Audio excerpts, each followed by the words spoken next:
Assalamualaikum warahmatullahi wabarakatuh.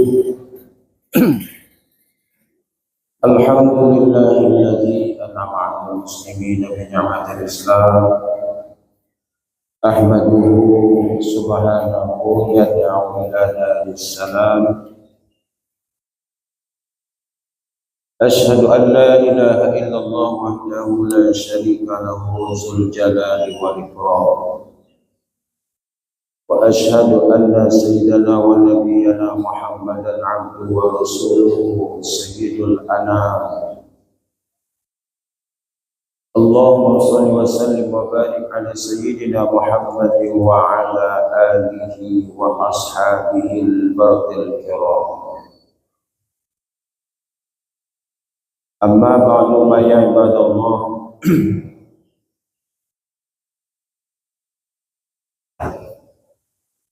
Qala Allah Ta'ala fil Qur'anil Karim wa huwa asdaqul qailin. A'udzu billahi minasy syaithanir rajim. Bismillahirrahmanirrahim. Wa ma atakumur rasul fakhuzuhu wa ma nahakum anhu fantahu. Qad qala an-nabiy sallallahu alaihi wa alihi wasallam, Allahumma inni a'udzu bika min munkaratil akhlaq wal a'mal wal ahwa. Shadaqallahul azim wa sadaqa rasulun nabiyul karim wa nahnu ala dzalika minasyahidin wasyakirin. Bapak Ibu hadirin hadirat, kaum muslimin kaum muslimat, jamaah salat fardu subuh yang dimuliakan Allah. Syukur kita kepada Allah Subhanahu wa taala atas nikmat-nikmat yang Allah berikan yang tiada terhingga banyaknya. Kita mensyukurinya dengan mengucapkan kalimat tahmid alhamdulillahirabbil alamin. Kemudian kita berselawat dan salam pada Nabi kita Muhammad sallallahu alaihi wasallam. Allahumma shalli wa sallim wa barik ala sayyidina Muhammad wa ala alihi wa sahbihi ajma'in. Mudah-mudahan kita semua kelak di yaumil qiyamah mendapatkan syafaat. Pada ibu yang saya hormati, kita semua belum ada dapat jaminan masuk surga. Kalau sahabat-sahabat Nabi dulu, Nabi langsung menunjuk, ini engkau penghuni surga. Selalu disebutkan oleh Rasulullah. Sedangkan kita tak ada jaminan. Tetapi jaminan masuk neraka ada pasti. Allah Subhanahu wa taala berfirman, wa inna jahannama la mau'iduhum ajma'in. Quran surah Al-Hijr ayat 43.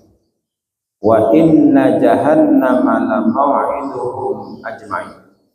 Sesungguhnya jahannam itu benar-benar janji mereka semua. Itu Allah menyebutnya. Siapakah mereka? Semua. Janji mereka semua. Ayat ini membuat Sayyidina Abu Bakar Siddiq membaca ayat itu, setelah itu tidak sanggup membaca Quran lagi sampai subuh. Nangis sampai subuh ketika ketemu kalimat wa inna jahannama la maw'iduhum ajma'in.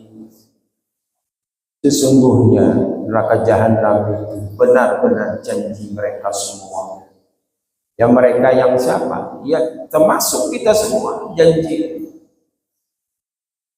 Pagi-pagi datang ketemu Rasulullah, nampak wajahnya tuh ngeri. bekas air mata tuh netes. Kamu baca ayat ini ya tadi malam, kata Rasulullah. Rasulullah tahu. Betul ya Rasulullah.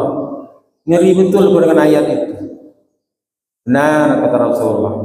Kita semua tergadai di neraka semua.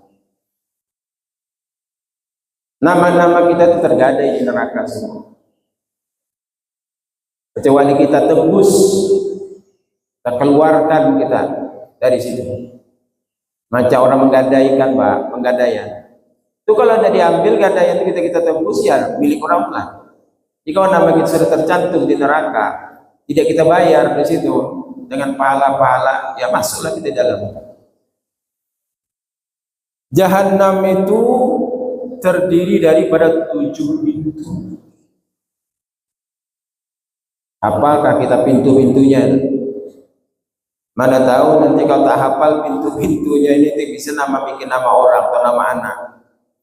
Lahzo itu pintu neraka. Hutamah itu jahannam.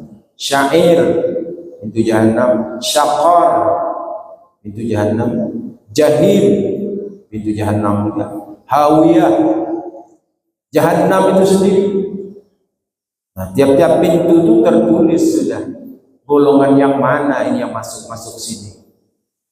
Nah, kita tidak membicarakan golongan itu semua ini. Golongan yang mana yang mesti masuk utama, yang sakar, yang sa'ir, yang jahannam, yang jahim. Tidak. Kita pada kesempatan ini siapa-siapa orang-orang yang dapat jaminan masuk surga melalui hadis Nabi dari Abu Sa'id Al-Khudri radhiyallahu anhu. Sebab kalau para sahabat dulu kan sudah ditunjuk Nabi karena hidup bersama Nabi, Nabi tahu. Abu Bakar fil jannah, Umar fil jannah, Utsman fil jannah, Ali fil jannah, Talhah fil jannah, Sa'ad bin Abi Waqqas fil jannah, Zubair fil jannah, Abdurrahman bin Auf fil jannah, Sa'id bin Zaid fil jannah, Abu Maidillah fil jannah. Langsung Nabi tunjuk ini orang-orang. Nah, kita tidak termasuk di situ. Mudah-mudahan dari yang 5 dalam hadis ini ada termasuk kita. Khamsatun atman lahumul jannah. 5 golongan yang aku menjamin mereka masuk surga. Atman lahumul jannah. Yang pertama, al-mar'atus shalihatul muti'atu li zawjiha. Perempuan yang solehah, yang muti'ah, artinya taat li zawjiha, kepada suaminya. Jadi seorang istri yang solehah, taat pada suaminya, jaminan masuk surga. Ciri-cirinya perempuan yang baik ini khairun nisa, perempuan yang baik ini iza nazarta ilaiha syarratka, bila engkau memandang kepadanya maka dia menyenangkan engkau. Suaminya pulang dari tempat mana saja, pulang ke rumah melihat istrinya menyenangkan, bukan wajah seram. Nah, dia sambung suaminya dengan menyenangkan wajahnya, bukan langsung mana nih lambat pulang dan sebagainya. Karena kan banyak masalahnya kalau suami lambat balik, entah nanti di jalannya ban Hondanya bocor dan sebagainya, banyak masalah. Itu yang pertama kan. Indah sudah pulang, mana nih lambat untuk pulang ini no mamai. Belum tahu persalahan mamai duluan. Kata suaminya ini parah nih, ini parah. Ya kan? Wa iza amartaha ata'atka, bila engkau memberi perintah kepadanya taat. Kerjakan ini ya, kata suaminya, kerjakannya. Suaminya suami soleh juga, bukan mentang-mentang bila perintah istrinya harus kerjakan, paham juga suaminya. Kemana kita mencontoh pada Rasulullah? Ini Rasulullah yang mengeluarkan hadis ini kan. Jadi bagaimana Rasulullah itu terhadap istrinya, bukan tahu perintah-perintah saja, tidak pula. Kalau kita lihat dalam berjanji kan ada Rasulullah itu main perintah-perintah istrinya kan, tidak juga. Wa kana sallallahu alaihi wasallam sadidal haya'i wat tawadu yaksibu na'lahu wa yarqa'u sawbahu wa yahluku sadahu. Ya begitu. Adalah Rasulullah itu sangat pemalu dan sangat tawadu.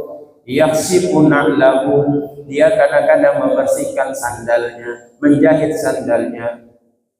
Wa yarqa'u sawbahu, dia menjahit pakaiannya. Rasulullah menjahit pakaiannya sendiri. Wa yahluku sadahu, dia memerah air susu kambing kalau dia haus. Bukan perintah, ambilkan aku air susu kambing. Tidak, Rasul lihat istrinya sedang bagaimana. Oh, dia bisa kerjanya, Rasul ambil kerjaan yang lain. Pokoknya dia membantu keluarganya di rumah. Itu namanya jannati, baiti jannati, rumahku laksana surga. Jadi istri yang baik itu patuh, taat. Wa iza ghibta, jika engkau tidak ada, anha di sisinya, hafazatka malika nafsiha, dan dia pun memelihara hartamu dan dirinya bila engkau tidak ada. Berarti di rumah dia jaga dirinya, dia jaga hartanya. Bukan ketika suaminya dia pergi, dia langsung pergi pula. Pergi suaminya, pergi pula dia. Apatah lagi yang kayak zaman sekarang. Ayah lihat suami orang yang agak tajir dikit, anak mulai ngaji kelepak dengan suami orang. Banyak kan kejadian sekarang, ngeri. Lihat suami awak susah, nengok suami orang sugih, HP mahal-mahal, jangan tergoda, hati-hati. Jadi yang pertama al-martus soleh. Dulu ada bertanya, kalau masalah saya ini bertanya Siti Fatimah pada Rasulullah, ya Rasulullah, ada nak contoh perempuan yang masuk surga itu di Madinah ini? Kata Rasulullah, ada nak. Di mana? Situ, kata Rasulullah. Nah, kau lihat itu contoh perempuan penghuni surga. Sering dikisahkan kisah ini, mudah-mudahan kisah ini benar. Namanya Muti'ah. Muti'ah. Jadi si Fatimah ini ingin tahu bagaimana perempuan yang kata Rasulullah masuk surga di situ tempatnya.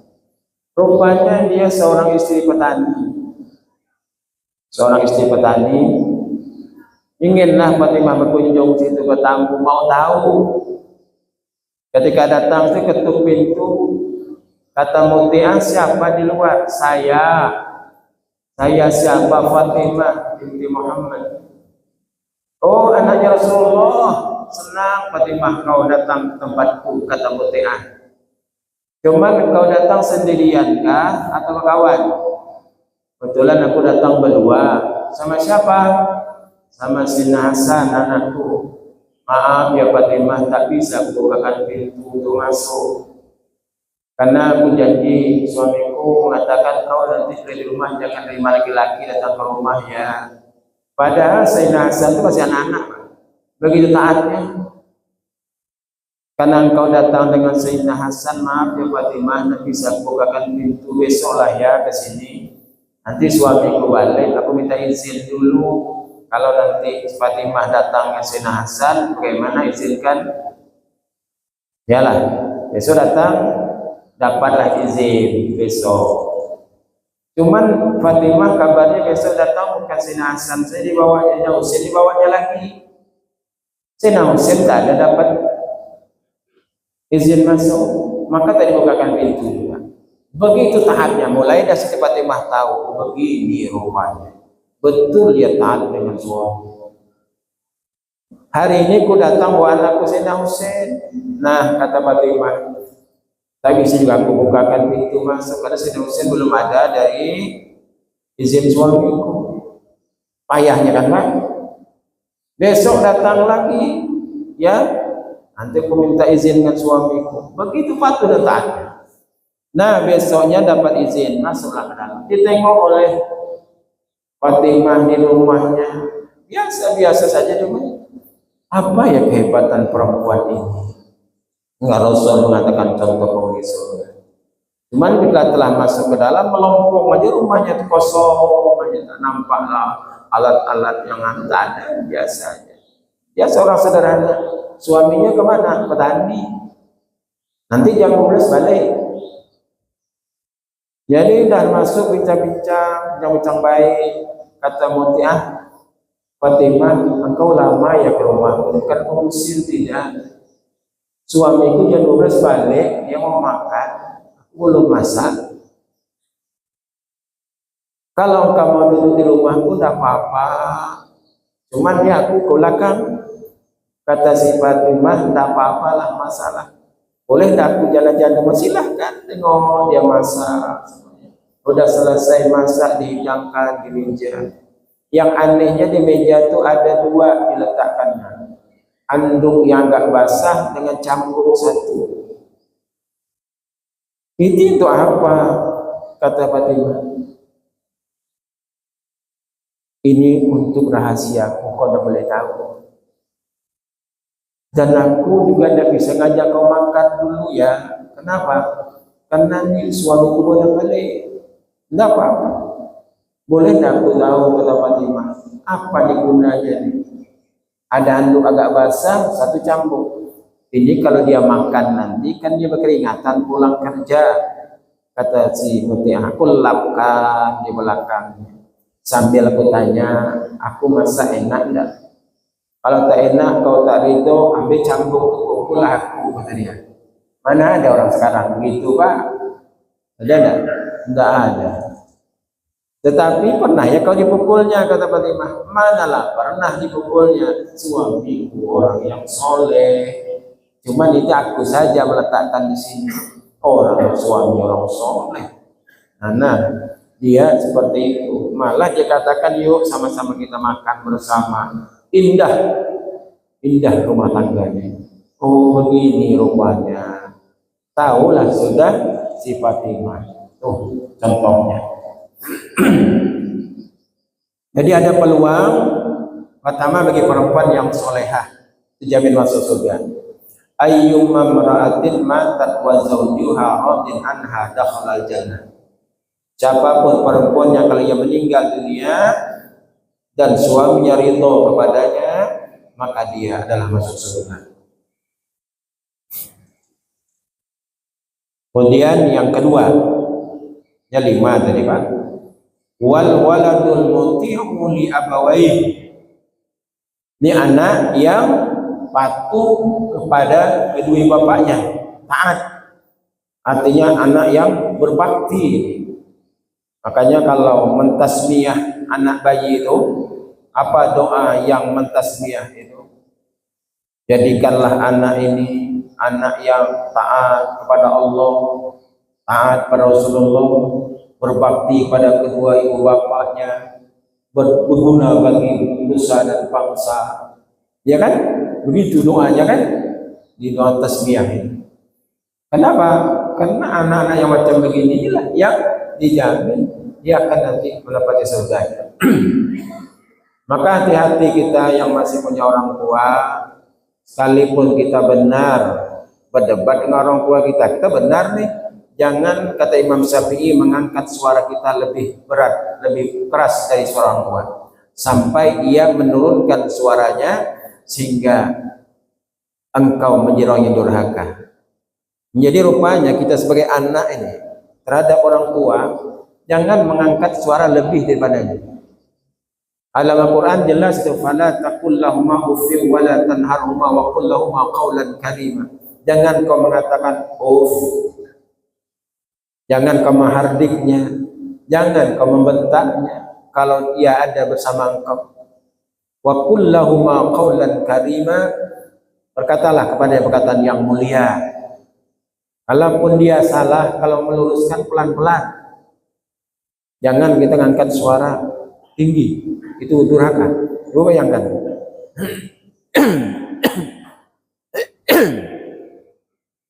Apatah lagi yang dikisahkan pada masa Rasulullah, seorang anak mengadukan kepada Rasulullah, ya Rasulullah, aku mengadukan maling, ya Rasulullah, tolong potong tangannya, bawa sini malingnya, kata Rasulullah. Sekalinya ayahnya dibawanya, ayahnya berjalan tertatih-tatih, sudah tua renta. Ini malingnya, iya. Siapa dia? Ayahku sendiri. Betul kalau dia jadi maling? Iya. Kulihat dia ngambil duitku di laci. Boleh aku tanya orang ngomong? Boleh. Kenapa engkau ambil duit anakmu? Tak pernah ngasih aku duit ya Rasulullah. Dia dulu apa aja dia mau, aku turuti selagi aku masih kuat bisa kerja. Sekarang kau lihat aku ya Rasulullah. Jalan kau sudah payah. Jadi duitnya banyak. Kadang-kadang aku ingin beli itu, tapi tidak dikasihnya duit. Oh, kalaupun aku mau dipotong tanganku, potonglah ya Rasulullah. Ataupun aku dianggap sebagai seorang pengemis, yang tak apa-apa. Merah muka Rasulullah. Tahu kata Rasulullah, betul-betul anak yang tak berbudi dengan orang tua. Mana mungkin aku potong tangan ayahku? Engkau yang berhukum, kata Rasulullah. Engkau ini tidak betul jadi manusia. Mulai hari ini, kata Rasulullah, manuka nafsuka li abika. Mulai hari ini hartamu, jiwamu milik ayahmu. Bayangkan. Bukan dihukum Rasulullah, malah anak itu kena intimidasi oleh Rasulullah Sallallahu Alaihi Wasallam. Jadi kalau orang tua kita datang ke rumah kita, umpamanya deh, nyelonong jadi dia ke belakang, ada makanan dimakannya itu halal. Tapi kalau kita anak begitu orang tua kita buka, kita makan, tidak boleh. Kalau boleh ada izin, kalau kita sudah berpisah, nah itu masih tahu. Ini datang ke rumah tua, tengoknya banyak makanan, makanlah. Nah, kata orang tuanya, mana makanan tadi dimakan siang udah katanya. Aduh, kata orang tuanya. Walaupun orang tuanya mungkin begitu ya, tapi kita tak jadi orang anak tak benar. Jadi kalau harta kekayaan kita itu, kalau daripada kita sholat tadi, termasuk milik orang tua kita. Jadi anak yang patuh kepada kedua bapaknya, jaminan masuk surga. Nah kalau kita jadi anak, ini mungkin ada jaminan masuk surga. Jadilah orang yang patuh. Ustaz, dia sudah tidak ada lagi, Ustaz, dah wafat, bagaimana aku masih bisa berbuat baik?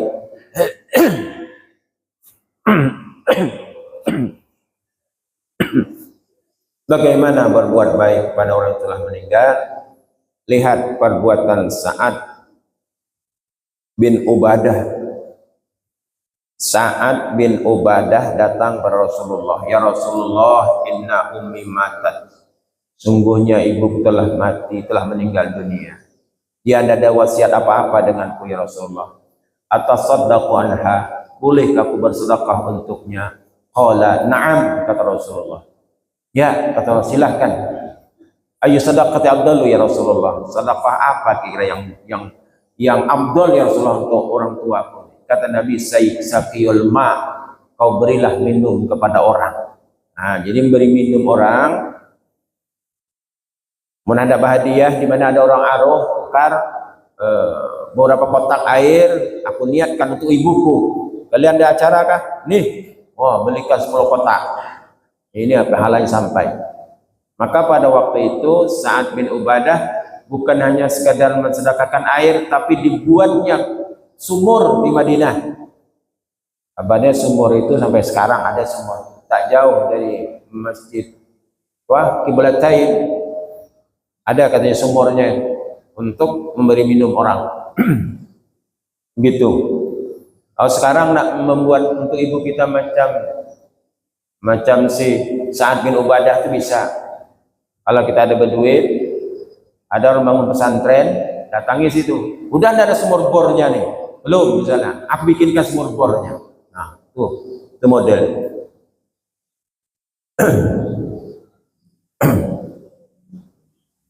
Bapak yang saya hormati, itu yang dapat kita contoh kalau mengikut Sa'ad bin Ubadah tadi. Kemudian yang ketiga, al-mutawaffi fi tariqi Makkah. Nah, yang dijaminan masuk surga ini orang yang wafat dalam perjalanan ke Makkah. Nah, ini tentu melaksanakan ibadah haji. Dia tidak takut, tak ada rasa takutnya, karena siap sudah kan. Bila sudah berangkat, melangkahkan kaki di rumah, Bismillah tawakkaltu 'ala Allah, itu apakah pulang lagi atau tidak? Kenapa? Karena kita bakal naik pesawat. Bila naik pesawat, bila jatuh jarang lagi hidup lagi kan. Berangkat rumah ya sudah. Tapi jaminan al-mutawaffi fi tariqi Makkah, jaminan masuk surga. Adakah di antara kita yang tiga ini? Kalau belum ada di antara tiga kita ini yang jaminan masuk surga, kemudian yang keempat, wasahibul khuluqil hasani, orang-orang yang memiliki akhlak baik. Nah, kata Nabi, aktsiru ma yadkhulul jannah taqwallah wa husnul khuluq. Maka kebanyakan orang yang dimasukkan ke surga itu orang yang takwa dan baik akhlak. Nah, mudah-mudahan kita kena di orang-orang yang baik akhlak. Akhlak itu terutama kepada Allah dulu. Baik akhlak kita kepada Allah. Allah yang menilai kan. Orang ini akhlak baik atau tidak, Allah yang menilai. Orang yang akhlak baik bila terlanjur berbuat salah, melanggar aturan-aturan Allah, dia akhlak baik, langsung dia minta ampun kepada Allah. Itu dia akhlak baik. Taubat dia kepada Allah cepat, bukan nunggu-nunggu lagi. Aduh, aku rasanya berbuat salah, melanggar aturan-aturan Allah. Langsung bertaubat, mudah kalau dengan Allah. Tetapi kalau kita berbuat salah, terlanjur bersalah kepada manusia, entah hartanya kita zolimi dan sebagainya, gimana akhlak kita? Datangi orang tersebut, aku telah melakukan kesalahan, hak-hakmu kau ambil, kau halalkankah? Tolong halalkan ya. Banyak ya hakmu yang kau ambil? Banyak. Berapa? 20 juta cuman. Kalau 20 juta tidak bisa katanya. Balikkan. Masa balikkan? Kalau tidak dibalikkan, itu berarti mengambil haknya. Nah, ini tidak selesai ini. Jadi orang akhlak baik itu jumpai orangnya, apa maunya, aku tetap menghalalkan padamu, paling tidak kau balikkanlah aku ke separuh katanya, kau halalkan. Berapa? 10? Iya 10, balikkan 10. Nah itu masalahnya kalau dengan manusia. Datangi, ini akhlak baik, bukan dibiarkan. Mudah-mudahan Allah ampuni aku karena aku menzalimi dia. Orangnya masih hidup, kecuali sudah meninggal dunia, minta ampunkan kepada Allah. Kalaupun sudah meninggal dunia, cari ahli warisnya. Nah, jadi berat. Itu akhlak yang baik. Kemudian orang yang punya akhlak yang baik itu dia dalam dirinya punya sifat khauf, ada ketakutannya kepada Allah. Itu akhlak baik kepada Allah. Sehingga untuk melakukan sesuatu itu mikir dulu, selalu ditimbang-timbang. Ini kalau kulakukan bagaimana menurut ketentuan ayat-ayat Allah, bolehkah? Kalau ini aku lakukan bagaimana? Menurut hadis bolehkah begini? Nah, jadi artinya kalau kepada Allah itu taat kepada Allah, kemudian larangannya juga kita tinggalkan. Dan salah satunya orang akhlak baik itu nih dekat-dekat Idul Adha nih, dia orang yang mampu Ada perintah Allah di sana. Kata Allah, kurban engkau karena engkau mampu. Nah, orang yang akhlak baik, oh iya ini perintah Allah, cepat dia berusaha untuk akan melaksanakan kurban tadi. Kemudian orang yang akhlak baik itu ada dalam dunia zuhud. Apa itu zuhud? Zuhud tidak terlalu betul memikirkan masalah keduniaan, tapi dah arah ke akhirat dia pikirkan. Semalam saya melihat ada tayangan di HP, walaupun begitu hanya dibuat dan sebagainya, tapi mengerikan juga. Lihat, orang membongkar kuburan untuk dipindahkan, dibukanya kain kafannya tuh, dipilihnya satu-satu tulang-tulangnya, tengkoraknya dikumpulkan. Beginilah akhirnya nanti awalnya kan. Kalau sudah terpikir begitu tuh tidak takut juga lagi, anak parah. Kumpulkan tulang-tulang, tulang tangannya, tulang kaki, tengkoraknya, mau dipindahkan kan. Dulu juga saya pernah melihat di situ tuh, di jalan depan ya Abdul Manap ini kan, dekat jembatan tuh. Dulu kan sampai ke jalan ke kuburan. Waktu saya sekolah sanawiyah, saya lewat situ tuh, orang pindahkan, mengut tulang-tulang. Begitulah akhirnya nanti awalnya. Tidak adakah rasa memikirkan kepada akhirat itu? Jadi orang yang akhlak baik itu dia akan selalu memikirkan bagaimana setelahnya nanti, bukan selalu lagi memikirkan dunia. Maka perintahnya dalam hadis itu, izhad fid dunya yuhibbakallah wa zhad fi ma aidin nas yuhibbakan nas. Zuhud kamu kepada dunia, Allah cinta kepadamu. Zuhud kau pada apa yang ada di tangan manusia, manusia akan suka kepadamu. Kalau melihat orang berlebih, kita zuhud melihatnya, jangan kita macam-macam, hendak mengambilnya lah, hendak mengakalinya lah. Tak usah, ini yang sudah Allah berikan kepadanya. Dia tahu dia nih, bubuhan anaknya banyak berduit nih, aku nak pinjam, nak akali dia nih, nanti tak balas, tak bayar. Nah ini kan kelakuan yang tak baik. Kemudian orang yang baik akhlak itu selalu dalam dirinya ada sifat sabar. Nah, kan? Sabar itu akhlak baik. Karena sesuatu yang kita lakukan, keinginan kita begini akan kejadian, begini inginnya maunya keuntungannya. Tapi ternyata setelah kita jalankan bukan dapat untungnya tapi rugi. Di sini peranannya adalah sabar menghadapinya. Kemudian lagi apa setelah sabar? Syukur. Akhlak baik, dapat sedikit berikan Allah kita terima dengan baik, namanya qanaah. Ini termasuk akhlak baik. Begini yang diberikan oleh Allah kepadaku, ya aku sajalah pandai mengolahnya, gitu. Kan macam-macam kita hidup di dunia ini Pak, mulai dari orang gaji tertinggi sampai yang rendah.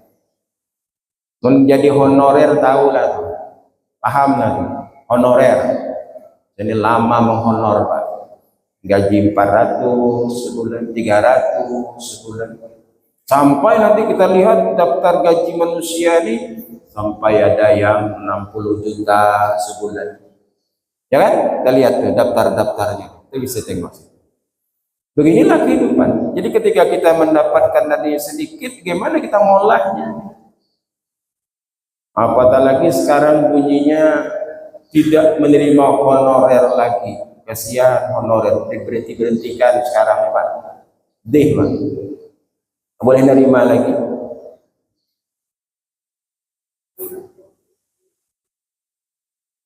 Kemudian Bapak hormati, mesti kita tadi menghadapinya bersyukur saja kan, akhlak baik.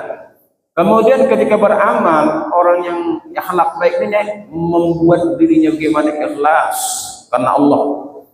Berbuat amal. Nah di sini juga kunci beramal.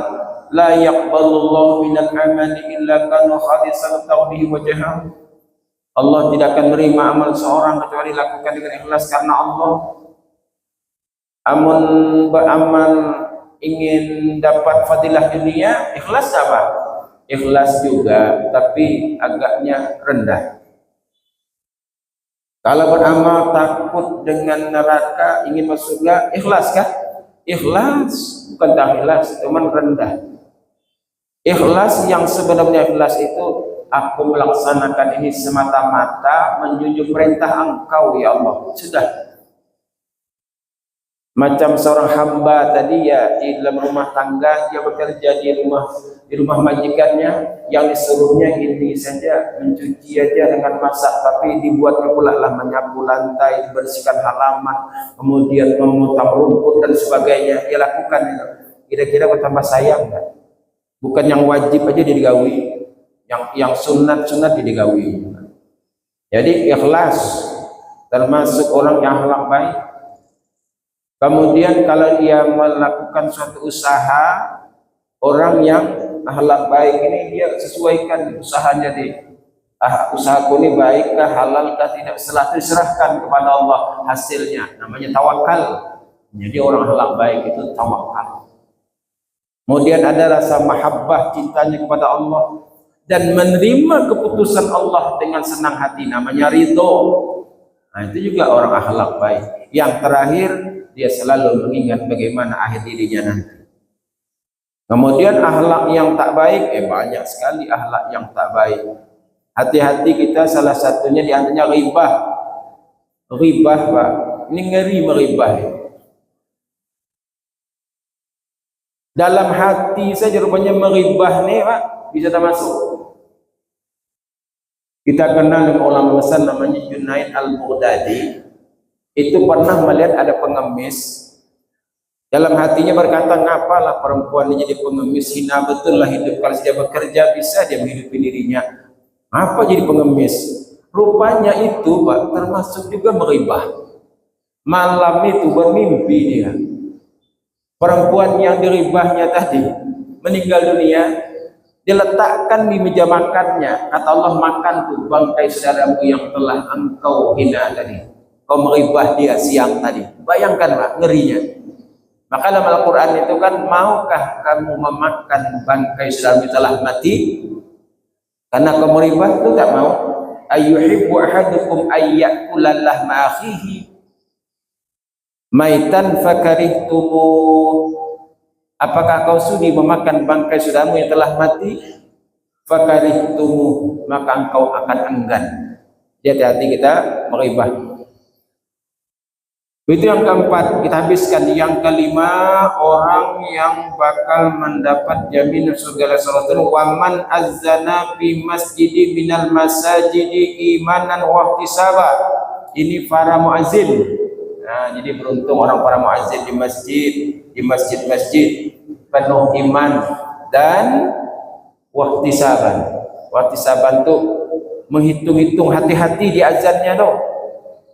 Misalnya jangan Allahu Akbar, Allahu Akbar, Allahu Akbar, Allahu Akbar, Allah. Ada juga nyebutnya Allahu Akbar, Allah. Nya A, nya O. Jadi banyak perhatikan. Asyhadu anna, ya kan? Bagaimana dengung-dengungnya? Asyhadu anna Muhammadar Rasulullah.